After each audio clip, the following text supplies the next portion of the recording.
একটা বাতাবরণ যেখানে হিন্দু মুসলমানের বিরোধ এবং অন্য নানা স্তরে অনেকগুলো বিরোধের জায়গা কিন্তু ছিল।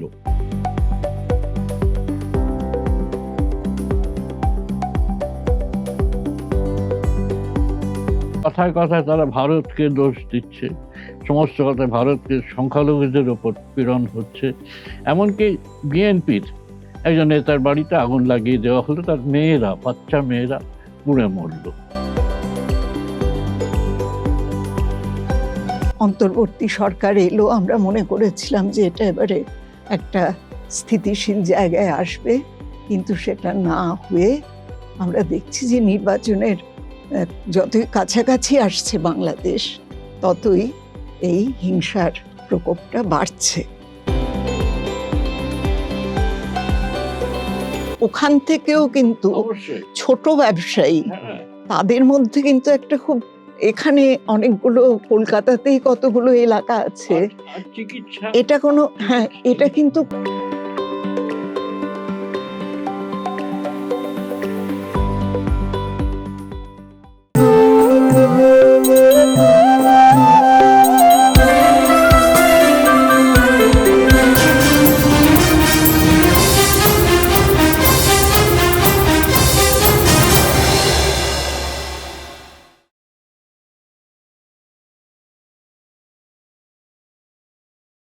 নমস্কার। ইংরেজি নববর্ষের তৃতীয় দিনে আপনাদের সবাইকে আমার শুভেচ্ছা জানাই। আজকের আলোচনার বিষয়টি হলো বাংলাদেশে সংস্কৃতির উপরে হামলা। এই আলোচনায় আমার সঙ্গে রয়েছেন শমিক বন্দ্যোপাধ্যায় এবং পবিত্র সরকার এবং আমি মালিনী ভট্টাচার্য।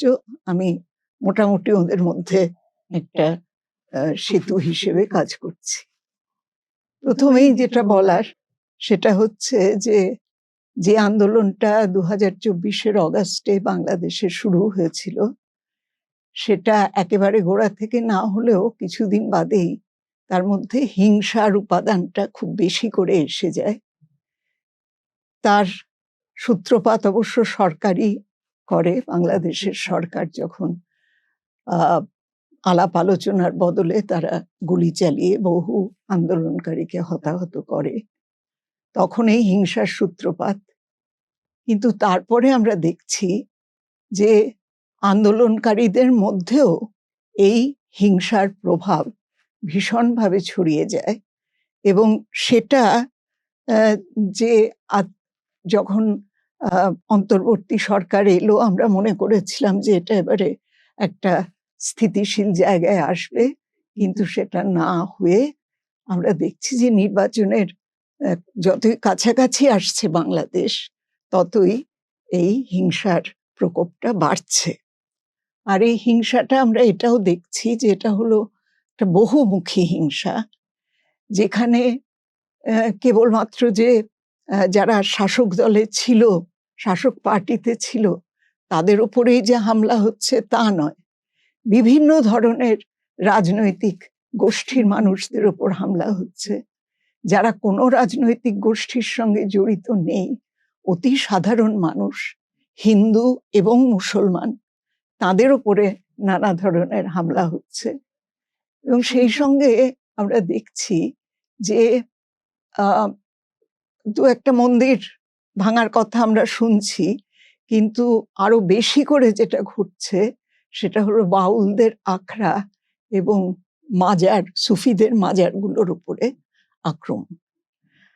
এবং তারপরে আমরা দেখলাম যে সেই আক্রমণের একটা বড় পর্যায়ে এলো যখন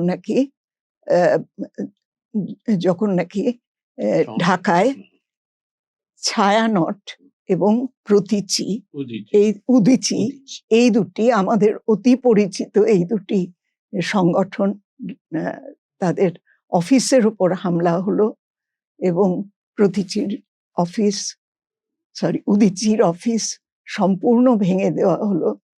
সেখানে অগ্নিপ্রয়োগ করা হলো, তাদের সমস্ত কাগজপত্র পুড়িয়ে দেওয়া হলো এবং ছায়ানটের অফিসের উপরেও অনুরূপ হামলা হলো। এটা আমরা দেখলাম। আমাদের মনে হচ্ছে যেটা, সেটা হলো যে এটা যে কেবলমাত্র কোনো বিশেষ রাজনীতির দৃষ্টিভঙ্গি থেকে করা হচ্ছে তা নয়। আমাদের মনে হচ্ছে এখানে ক্রমেই যেটা হয়ে উঠছে সেটা হলো মুক্তিযুদ্ধের যে ঐতিহ্য এবং স্বাধীন চিন্তার যে ঐতিহ্য, ধর্মনিরপেক্ষতার যে ঐতিহ্য, যেগুলো নাকি সংস্কৃতির সঙ্গে ভীষণভাবে জড়িত, সেই যে ধারণাগুলো, সেগুলোর উপরে আক্রমণটা ক্রমশ যেন ঘনীভূত হচ্ছে। কাজে এটা আপনাদের দুজনের কাছেই জিজ্ঞেস করব, শমিকদাকেই আগে জিজ্ঞেস করছি, যে এই যে সংস্কৃতির উপরে আক্রমণ, কেবলমাত্র মানুষের উপরে আক্রমণ নয়, যেটা আমরা দেখি যে বাংলাদেশ যে তৈরি হয়েছে সেটাই তো কোনো ধর্মের ভিত্তিতে তো হয়নি, ভাষার ভিত্তিতে হয়েছে, সংস্কৃতির স্বাধীনতার ভিত্তিতে হয়েছে। সেখানে এই যে আক্রমণ, এই আক্রমণটাকে আমরা কি চোখে দেখব? বিশেষ করে এই নির্বাচনের আগে যেটা হচ্ছে, এটা কোন দিকে যাচ্ছে, বা কি ধরনের সতর্কতার বার্তা আমরা এই ধরনের হামলার থেকে পাচ্ছি? আমি যেখান থেকে শুরু করি, আমি গত বছর, অর্থাৎ গত বছর না, 2024 সালে, 2024 সালের 21শে ফেব্রুয়ারি আমি ঢাকায় ছিলাম এবং 20শে ফেব্রুয়ারি থেকে 24শে ফেব্রুয়ারি অবধি আমি বাংলাদেশে ছিলাম। ঢাকাতে গেছি, চট্টগ্রামে গেছি এবং কোথাও কিন্তু, যেটা আমাকে খুব বিস্মিত করে, যে তার ঠিক 1 বছর পরে এইরকম একটা বিস্ফোরণ, এর কোনো লক্ষণ কিন্তু আমি তখন লক্ষ্য করিনি। পরে যখন এটা নিয়ে ভাবছি, এখন যেসব খবরগুলো আসছে তার ভিত্তিতেই ভাবছি, একটা জিনিস যদি ভাবা হয় যে একেবারে প্রথম থেকে বাংলাদেশ মুক্তিযুদ্ধের সময় থেকে এখন পর্যন্ত একটা বাতাবরণ যেখানে হিন্দু মুসলমানের বিরোধ এবং অন্য নানা স্তরে অনেকগুলো বিরোধের জায়গা কিন্তু ছিল, যে জন্য বারবার এই ঘটনা এসেছে। মুজিবের হত্যাকাণ্ড একটা সময়, এবং 60-61 সালে কিন্তু এই উদীচী এবং ছায়ানট দুটোরই কিন্তু প্রতিষ্ঠা ওই সময় পাকিস্তানি, এবং এদের কাজের উদ্যোগের মধ্যে যেটা ছিল যে কোথাও বাংলা ভাষা, বাংলা সংস্কৃতি, যেখানে হিন্দু মুসলমানের যুক্ত সাধনা, কীর্তিমোহন সেনের বইয়ের নামও যেখানে, সেই যুক্ত সাধনাটাকে যদি ধরে রাখা যায়, তাহলে মৌলবাদ এবং সাম্প্রদায়িক হিংসা বিরোধ এগুলোকে দমন করা যায়, করে অন্য একটা বাতাবরণ তৈরি করা যায়। এই চিন্তাটা কিন্তু ওদের 60 সালে এসে গেছে, মুক্তিযুদ্ধ হচ্ছে তার পরে, তার 15 বছর পর। তাই এই ভয়, আশঙ্কা ভাবনাটা ছিল, এবং যেভাবে ছায়ানটে সঞ্জিদা খাতুন বা এখানে কামাল লোহানী ইত্যাদিরা যে ভূমিকা গ্রহণ করেছেন, খুব সচেতনভাবে কিন্তু সংস্কৃতিটাকে একেবারে মুখ্য করে তোলা, সাধারণ মানুষের মধ্যে, সর্বস্তরের মানুষের মধ্যে পৌঁছে দেওয়া, নিয়ে যাওয়া, তবেই কিন্তু এই আশঙ্কাটার সঙ্গে মোকাবিলা করা যায়। এর একটা ধারাবাহিকতা আছে। এবং আমি যখন যাচ্ছি 2024 সালে, আমি যাচ্ছি কিন্তু বাতিঘর নামে যে বই প্রকাশক প্রতিষ্ঠান, অত বড় একটা বইয়ের দোকান, ওই রকম সুসজ্জিত, সুবিন্যস্ত, এবং সারাদিন সেখানে মানুষ আসছে। আমাকে নিয়ে যখন ওরা একটা সভা করছেন, সেখানে যে সমাবেশ হচ্ছে, আমি কিন্তু ভারতবর্ষে ভাবতে পারি না কোথাও যে ওই রকম একটা অনুষ্ঠান একটা বইয়ের দোকান করে। বা তারপরে যখন ওরাই আমাকে চট্টগ্রামে নিয়ে যান, আবার বাতিঘরে অনুষ্ঠান হয়, আবার কিন্তু সেই জনসমাবেশ, এত মানুষ, তাদের কথা, তাদের ভাবনা, তারা তাদের বই উপহার দিচ্ছেন, সেই নিয়ে কথা হচ্ছে। অর্থাৎ কোথাও এই সংস্কৃতিকে লালন করা, যত্ন করে এই দুটো প্রতিষ্ঠান যেমন করেছে, বাতিঘরও করেছে, আরো অন্য অনেক প্রতিষ্ঠান করছিল। অর্থাৎ এই ভয়টা কিন্তু কোথাও ছিল, এবং ভয়ের বিরুদ্ধে একটা প্রতিরোধ, সংস্কৃতির এই একটা বিস্তার, তার একটা ক্ষেত্র, এটাকে লালন করা, যত্নে লালন করা, গুরুত্ব দেওয়া।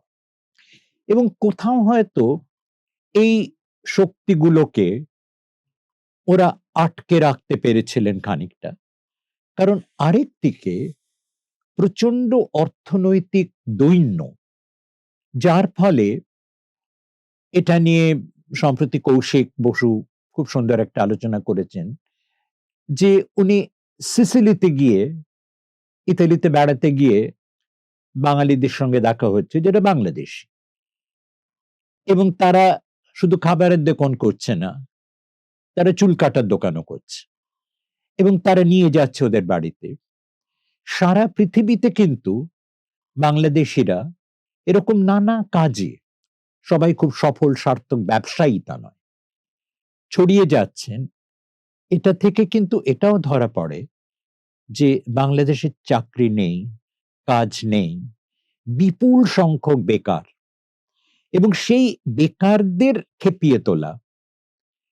এটা ইতালিতে 1923 সালে ফ্যাসিস্টরাও তাই করেছিল। কিন্তু প্রথম মহাযুদ্ধের পরে যে সংকট, যখন কারখানাগুলো ভেঙে চুরমার হয়ে গেছে, কাজ নেই, সেই বেকারদের সংগঠিত করে গুন্ডা বাহিনী তৈরি করা, ফ্যাসিজমের বীজ কিন্তু এইখানে নিহিত থাকে। এবং আমার কোথাও এই সবটা দেখে মনে হচ্ছে বাংলাদেশে সেই বীজটা রয়েছে, এবং তার বিরুদ্ধে এরা লড়াই করছিলেন, কিন্তু মার খেয়েছেন। যেটা বলছেন সমিতা, যে মানে যেন কতগুলো আনরিজলভড ইস্যুস নিয়েই বাংলাদেশ তৈরি হয়েছিল, হ্যাঁ। কিন্তু সেই আনরিজলভড ইস্যুগুলোর বিরুদ্ধে একটা লড়াই প্রথম থেকেই সেটাও থেকেছে। এখন এইটা, আর এটাও তো আমরা জানি যে এই যে ছায়ানট বা উদীচী বা এই ধরনের যে সংগঠনগুলো আছে, তাদের উপর যে এই প্রথম হামলা হচ্ছে তাও তো নয়, এর আগেও অনেকবার হয়েছে। 1901-এ তো একটা বড় হামলা হয়েছে। সেই সেই বিষয়ে যদি আপনি কিছু। এই শ্রমিক বা তুমি যেটা বললে, দুটোই হচ্ছে যে দ্বন্দ্বের ব্যাপারটা, একটা ডায়ালেকটিক্স, যে কোনো সময়েই কোনো দেশে যেটা হয় না, বাংলাদেশও হয়নি, যে একটা সম্পূর্ণ একরঙা একটা আধিপত্য চলেছে। ফলে বাংলাদেশে আমরা ইতিবাচক দিকটা দেখছি, ভাষা আন্দোলন থেকে শুরু হলো, এবং সেখান থেকে ওই যুক্তফ্রন্টের জয়, রাজনৈতিক জয়, তারপরে স্বৈরশাসন এলো, একাধিপত্য এলো, পাকিস্তানি শাসন। তারপর শ্রমিক যেটা বললো যে 1961-তে রবীন্দ্র শতবার্ষিকী উপলক্ষে একটা বড় দ্বন্দ্ব, এবং তার থেকে জোর করে যে প্রগতিবাদী যে শক্তি, জনমত, মুসলমানরা এগিয়ে এসেছিলেন, মুসলমান বুদ্ধিজীবীরা এগিয়ে এসেছিলেন, এবং তারা জিতলেন, জিততে জিততে 71-এ পৌঁছলেন। কিন্তু ওই সময়ের সাহিত্যটা আমি যেহেতু ভালো করে পড়েছিলাম, যে ভাষার ওপক্ষে অনেক ছিলেন, ওপক্ষে অনেকে ছিলেন, তাদের লেখা টেখাগুলো দেখেছি, যে কেন আরবি ফার্সি বেশি আসবে, কেমন পাকিস্তানের নাটকের মধ্যে এসছে, তাদের এমনকি ডিটেকটিভ উপন্যাস। ডক্টর মোহাম্মদ শহীদুল্লাহর এক ছেলে, তিনি ডিটেকটিভ উপন্যাস লিখছেন, মাসুদ রানা, তাতে দেখাচ্ছেন যে ভারতের গুপ্তচর, মহিলা গুপ্তচর গেছেন মাসুদ রানার সঙ্গে, একদম ওই জেমস বন্ডের অনুকরণ করে। ফলে এই দ্বন্দ্বটা আছে। কিন্তু আপাত দৃষ্টিতে ওপর থেকে আমরা দেখছি যে বাংলাদেশ প্রতিষ্ঠিত হয়ে গেল, এবং তারপরেই যে একটা হানিমুন পর্ব শুরু হলো তা কিন্তু নয়। শেখ মুজিবের হত্যাকাণ্ড থেকে আমরা সেটা বুঝতে পারি। কিন্তু লড়াইটা চলেছে, লড়াইটা আহ, মানে একটা অংশ জিতছে অন্ততপক্ষে। এই আমরা যে 2024-এর কথা শ্রমিক বললো, ওই বছরই ফেব্রুয়ারিতে আমি ৪ বার গেছি বাংলাদেশ, এবং ওই যখন জুলাইয়ে আমি সেখানে ছিলাম। 18ই জুলাই গেছি, গিয়ে 22শে জুলাই ফিরে এসেছি। ওই তো বললে তুমি যে 21 তারিখে তো আদালত রায় দিল যে হ্যাঁ, ওই মুক্তিযোদ্ধার সন্তানদের জন্যে দরকার নেই 35% সংরক্ষণ, 7% নামিয়ে আনলো তারা। কিন্তু তারপরেই দেখা হলো শেখ হাসিনার খানিকটা হঠকারিতা, মানে কথাবার্তায় রাজি না হওয়া। ওদের সঙ্গে কথা বললে হয়তো হতো না। ওই যে পরে ডক্টর মোহাম্মদ ইউনূস বলেছেন যে একটা meticulous প্ল্যানিং ছিল। এই প্ল্যানিং ফলে কথাবার্তা বললেও কিছু হতো বলে আমার মনে হয় না। তারপরেই একটা প্রথমত জনতা, যে শেখ মুজিবের বাড়িটা ৩২ নম্বর ধানমন্ডি যেভাবে লুট হলো, যেমন রেফ্রিজারেটর থেকে সে নিয়ে আসছে, ফ্যান নিয়ে চলে যাচ্ছে, ইত্যাদি নিয়ে চলে যাচ্ছে, জনতার হাতে চলে গেল। এবং ওই যে সংখ্যালঘুদের ওপর শুধু নয়, ওই যে বললে যে আওয়ামী লীগের সদস্যদের উপর আক্রমণ হচ্ছে, এমনকি পুলিশের উপর, পুলিশের দেহ মেরে ঝুলিয়ে দিয়েছে সেই। ফলে এইটা একটা সম্পূর্ণ অরাজকতার দিকে চলে গেল, এবং অন্তর্বর্তীকালীন সরকার ডক্টর মোহাম্মদ ইউনূসের অধীনে সে সম্পূর্ণ ব্যর্থ হলো, বা আমরা বলতে পারি যে সে এক ধরনের প্রচ্ছন্ন প্রশ্রয় তারা দিচ্ছে যে যা হয় হোক।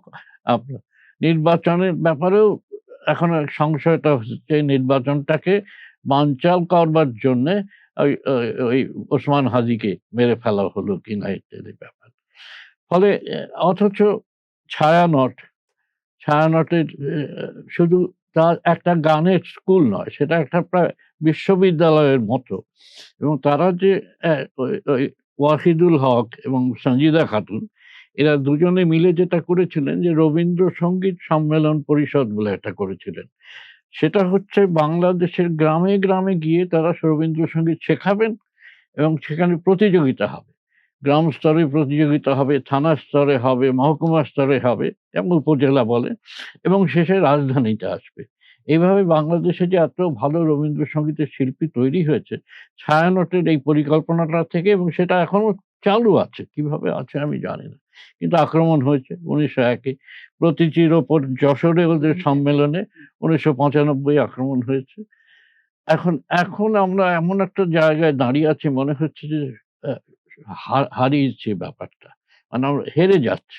বাংলাদেশের প্রগতিশীল যারা বাধা দেবার চেষ্টা করেছেন এই পিছিয়ে যাওয়ার ব্যাপারটাকে, তারা হেরে যাচ্ছেন, এরকম একটা অবস্থায় আমরা আহ, দাঁড়িয়ে আছি। আমরা এই বিশ্বাস এখন অপেক্ষা করব। তার কথায় কথায় তারা ভারতকে দোষ দিচ্ছে, সমস্ত কথায় ভারতকে সংখ্যালঘুদের ওপর পীড়ন হচ্ছে। এমনকি বিএনপির একজন নেতার বাড়িতে আগুন লাগিয়ে দেওয়া হলো, তার বাচ্চা মেয়েরা পুড়ে মরল। তো এই ভয়ঙ্কর অরাজক একটা অবস্থা বাংলাদেশে, সংস্কৃতির শুধু নয়, মানুষের জীবন, এবং যারা এই জেহাদিদের বিরুদ্ধে একটা সংকীর্ণ ধর্মের একটা সংকীর্ণ ব্যাখ্যা করে একদল, তারা ওই শিয়া মুসলমানদের মাজার ভাঙছে, বাউল গানের উপর আক্রমণ হচ্ছে। ফলে সাংস্কৃতিক জীবন, নিরাপত্তা, সমস্ত কিছু বিপন্ন। আর বেকারত্বের কথাটা যেমন শ্রমিক বলল, ঠিকই বলেছে, কিন্তু আবার বাংলাদেশের মানুষের বাইরে যাওয়ার একটা নাবিক হয়ে গিয়ে লন্ডনে তারা এত বড় একটা বসতি তৈরি করেছে।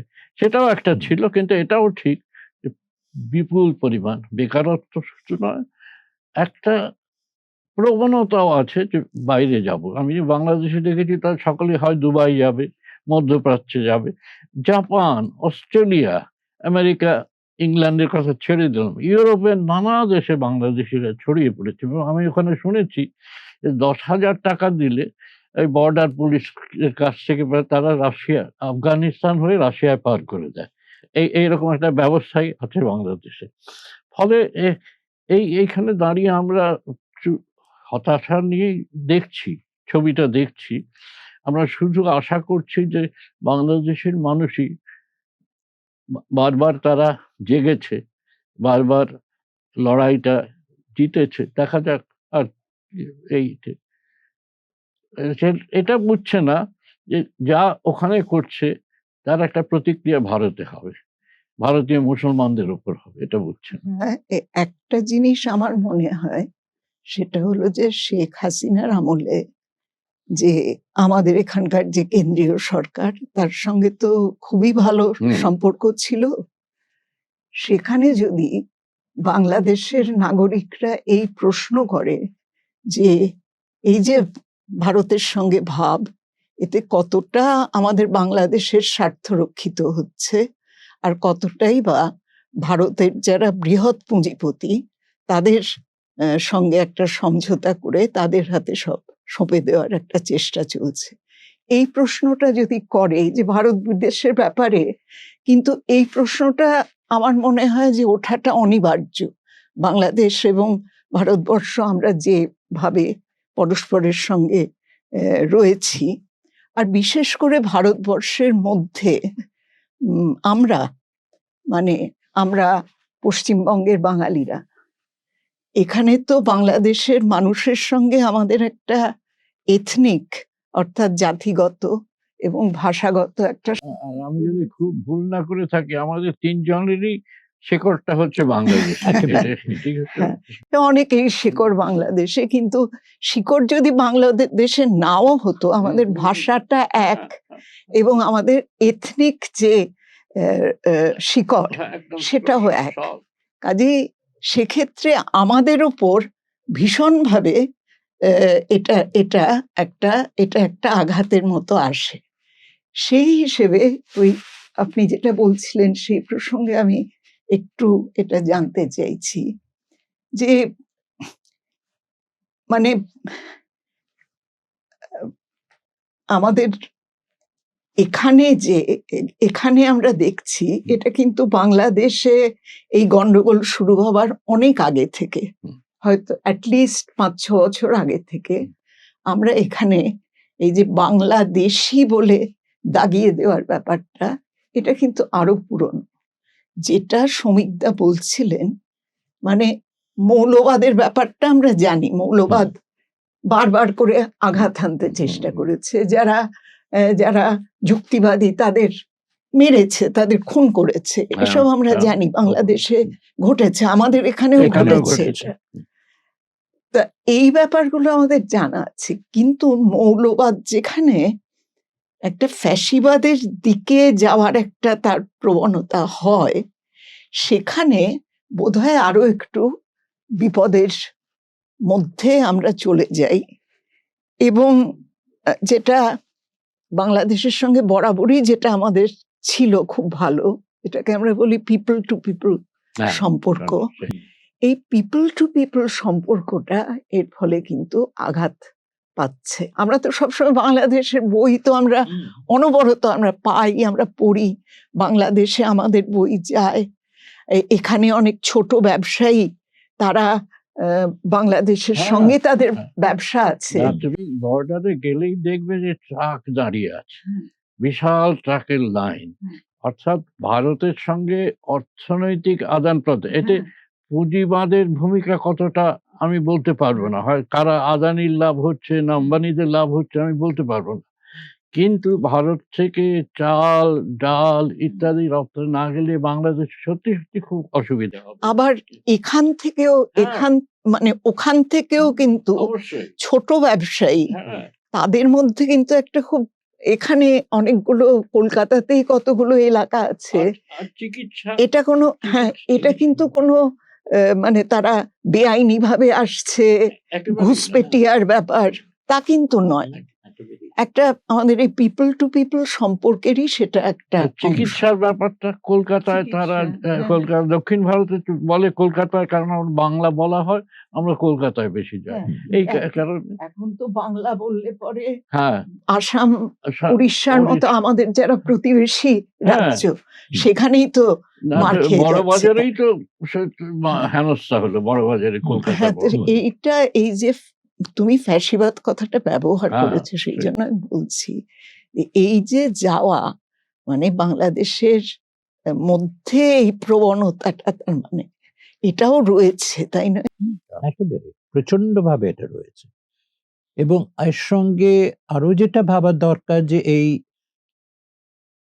মানে এশিয়ার এই অংশটা, দক্ষিণ এশিয়ার দক্ষিণ এশিয়াটা, এখানে সাম্রাজ্যবাদের একটা চোখ আছে, এখানে দ্বন্দ্ব বাঁধিয়ে তার সুযোগ নেওয়ারে, তাই আফগানিস্তান, পাকিস্তান, বাংলাদেশ, ভারত, এটা কিন্তু তাদের লক্ষ্যে আছে এবং তারা নানা রকম তাদের চক্রান্ত, তাদের কাজ তারা করে যাচ্ছে এবং সেটাতে মৌলবাদ তার সঙ্গে সহযোগিতা করে, মৌলবাদকে তারা অর্থ দিয়েও সাহায্য করে, মৌলবাদটাকে পুষ্ট করে। তাই সেই প্রক্রিয়াটাও কিন্তু চলছে, একটা বৃহত্তর প্রক্রিয়া, যেটা আমাদের এবং দেশেও যে জন্য হচ্ছে। আমাদের দেশ, এবং যে জন্য একটা প্রচন্ড আমাদের দিক থেকে অন্তত, আমরা বাংলাদেশে আমি তুমি পবিত্র, আমরা কিছু করতে পারবো না, কিন্তু আমাদের যদি অন্তত হ্যাঁ। একটা দায় থাকে যে এদেশে হ্যাঁ, এইটিকে ভাঙিয়ে, হ্যাঁ, অর্থাৎ একটা মুসলমান বিরোধী একটা সাম্প্রদায়িক ব্যাপার চলছে, তার একটা হ্যাঁ। স্রোত, সেইটে ঐক্যের সঙ্গে যুক্ত করে দিয়ে হ্যাঁ, করে আরো জট পাকানো, আরো জটিল একটা জায়গা আমাদের দেশেও তৈরি করার হ্যাঁ আশঙ্কা, সম্ভাবনা প্রচন্ড কিন্তু। হুম, হুম, সেটাই এবং করার কোথাও চেষ্টা আমাদের দেশ হচ্ছে। থেকেও দক্ষিণপন্থী দলগুলো তারা চাপ দিচ্ছে যে কেন বাংলাদেশের সঙ্গে আরো সংঘাতে আমরা যাচ্ছি না, হুম, এটা হচ্ছে। এবং সঙ্গে সঙ্গে প্রশ্ন উঠতে পারে যে ওখানে একজন হিন্দুকে মারলে এখানে আমরা তো যেমন এতজন মুসলমানকে মারতে হবে। ইতিমধ্যে মেরে ফেলেছি। এটা গুনে গুনে হিসেব আর কি, হ্যাঁ। এই টিট ফর ট্যাট যাকে বলে, হ্যাঁ। একেবারে রামের দায়ে রহিমকে মারা, হ্যাঁ। এটা তো ভয়ঙ্কর ব্যাপার। এবং আরো নির্বোধ কাজ হচ্ছে যে সামনগর বইমেলা বাংলাদেশের বই হ্যাঁ। ছড়িয়ে দিল একদম হ্যাঁ। বিশ্ব হিন্দু হ্যাঁ। পরিষদ। এই মূর্খরা জানে না যে বাংলাদেশের বই তো আমাদের বাংলা সাহিত্যের ঐতিহ্যের অংশ, সম্পদ। এবং মহৎ মহৎ লেখক লিখেছেন। এবং আমাদের পশ্চিমবাংলার বিশ্ববিদ্যালয়গুলোতে, শুধু পশ্চিমবাংলা নয়, যেখানে বাংলা পড়ানো হয়, দিল্লি যেখানেই পড়ানো বিশ্ববিদ্যালয়, হয়। সেখানে বাংলাদেশের সাহিত্য স্পেশাল পেপার আছে। অর্থাৎ আমাদের ছাত্রছাত্রীদের দরকার এই বইগুলো আর কি। মানে আমাদের পাঠকদের কথা ছেড়ে দিলাম, এমনি একাডেমিক প্রয়োজন, তো তারা এই করলো। এখানে দুর্গাপুরে নাকি একটা এক্সিবিশনে ঢাকায় শাড়ি পরানো হয়েছে, কেমন? এর বদলে ওখানে মুর্শিদাবাদী শাড়ি পরানো হবে। এখানে কোথায় শেষ হবে? এর তো কোনো শেষ নেই। তাই আমরা অন্তত এখানে হ্যাঁ, এটাকে সেই আটকানো বা বাধা দেওয়ার চেষ্টা, সেইটা আমাদের দায় কিন্তু। অবশ্যই অবশ্যই। এটাই আমি প্রাথমিক দায় বলতে সেইটা আমাদের। চাইছিলাম, এটাই আমিও বলতে চাইছিলাম যে যেটা আমাদের এখানে আমরা বেশ বাংলাদেশের ব্যাপারটা শুরু হবার আগে থেকেই এই বিভাজনের প্রক্রিয়াটা ভীষণভাবে শুরু হয়ে গেছে এবং আজকে এটাকে ব্যবহার করা হচ্ছে। একটা জিনিস খুব আমার আমার কাছে খুব সদর্থক বলে মনে হয়েছে, প্রথম আলো ওরা পড়িয়ে দিয়েছিল, আমি যা শুনেছি, খবর যা পড়েছি, বোধহয় পরের দিন থেকে পরের আবার চালু দিন থেকে ওরা হচ্ছে। বের প্রথম আলো এবং ওর ইংরেজি যেটা ডেইলি স্টার, হ্যাঁ, ওরা দুজনে একদিন বাদ দিয়ে তারপরের দিন থেকে প্রকাশ। আবার ছায়ানট হ্যাঁ, আমরা দেখছি, উদিচি এবং হ্যাঁ, ছায়ানট বিশাল তারা- সামনে দাঁড়িয়ে তারা গান গেয়ে বিরাট প্রতিবাদ বিরাট রাস্তায় দাঁড়িয়ে তারা গান গাইছে। এটা একটা খুবই খুব সদর্থক একটা এটা। সদর্থক ব্যাপার, এবং আমার মনে হয় এখানে বোধহয় আমাদেরও কিছু শিক্ষণীয় আছে। হ্যাঁ, নিশ্চয়ই বাংলাদেশে যেটা নিশ্চয়ই আছে। এটা হচ্ছে আর এই তুমি যে রুখে ফেসবুক- দাঁড়ানো। আরেকটা যে ফেসবুক দেখবে, তাতে বাংলাদেশের বন্ধুরা যেসব পোস্ট করেন, মনে হয় ফেসবুকে মনে হয় যে এদের ধরছে না কেন, এদের ওপর আক্রমণ হচ্ছে না কেন। হুম। আমি দেখছি পরপর এই সরকার বিরোধী এবং এই মবতন্ত্র বিরোধী বিশাল বিশাল পোস্ট, বিশাল বাংলাদেশের মানুষেরা করছে। আমি ভাবছি যে এদের নিরাপত্তাটা কিভাবে ই করছে। ফলে আমাদের এই ব্যাপারটাই আমাদের নিজেদের এখানেও আমাদেরও সবাইকে বলতে হবে, দাঁড়াতে হবে পাশে, এবং বাংলাদেশের বন্ধুদের কাছেও হয়তো এই বার্তাটা পৌঁছে দিতে হবে যে পশ্চিমবাংলার বৃহৎ প্রগতিশীল জনমত তোমাদের পাশে আছে। আমার মনে হয় যে তাহলে এই আলোচনাটা থেকে আমরা মোটামুটি যে একটা অত্যন্ত অন্ধকার এবং রক্তাক্ত একটা ছবি আমাদের চারদিকে আমরা দেখতে পাচ্ছি, তার মধ্যে দাঁড়িয়ে এটাকে প্রতিরোধ করা নিশ্চয়ই নানাভাবে হচ্ছে, আমাদের দেশেও হচ্ছে, বাংলাদেশেও হচ্ছে। এই প্রতিরোধের শক্তিগুলোকে আরো জোরদার করা এবং বাংলাদেশের মানুষের সঙ্গে, প্রগতিশীল মানুষের সঙ্গে আমাদের যে সংযোগগুলো রয়েছে সেই সংযোগগুলোকে নষ্ট হতে অবশ্যই। মানে আমি সমস্ত রাজনৈতিক দলের কাছে আমাদের এই প্রার্থনা বা অনুরোধ যে এই বার্তাটাই তারা একটা দল হয়তো অন্যরকম কথা বলবে, কিন্তু যেসব দল প্রগতির কথা বলে তাদেরও সকলে মিলিতভাবে একটা মানে এই বার্তাটা পৌঁছে দেওয়া দরকার। সেটা একটা দায় আমাদের। অবশ্যই সেটা আমাদের দায়, এবং সেটা যে যতভাবে আমরা করতে পারবো সেইটা বোধহয় এপার বাংলাতেও ওপার বাংলাতেও যদি আমরা করি তাহলে সামনে ওই প্রথম আলোর একটা রেশ সেটাকে বোধহয় আমরা টেনে নিয়ে যেতে পারবো। Don't forget to like, share and subscribe to stay updated with the latest incidents. Hit the bell icon to never miss an update. We will see you next time with more news that matters. Stay informed, stay safe.